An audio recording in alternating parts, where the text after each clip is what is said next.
On today's episode of how do I fix my half-assed creation that I had for my EME setup, which was on a carbon fiber mast and tripod with this PVC thing I made that would do my azimuth and elevation, right? Well, it worked. I made a few contacts with the big beam, but then for 1.2 gig, 23 centimeters, I did not want to have something that, janky. I mean, this Yagi already breaks down and goes into the rifle case in 3 pieces with all my 23 centimeter gear.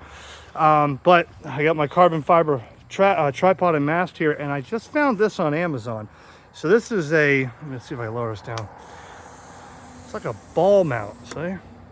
So basically, if you loosen this a little bit, right, you can get all different axis, right? And it'll stay there. So now, as the moon's rising, I could boop, right? And like this, see? It stays there. A lot easier for 48 bucks. Camarig H46. There it is. It says it holds, I don't know, 46 pounds of weight. It's the biggest one they had.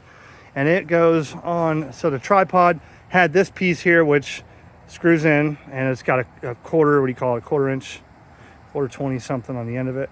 And then this just screws right to it. And then what I did was, the shoe where you would normally put a camera, clipped onto there, I drilled through it, you could see, and then you could just take the Yagi off just like that. Look at that. Isn't that neat? So, I'm getting eaten alive out here by bugs, man. And all of a sudden it's morbid hot and raining every day, and we haven't had rain for months.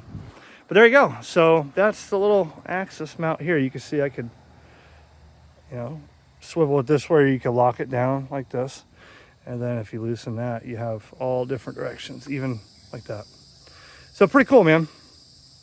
That's a lot better than that thing. So I'm gonna get another one and redo this, so I could put the giant Yagi on here and get rid of this stupid thing. But ingenuity at its finest. We are amateur radio operators.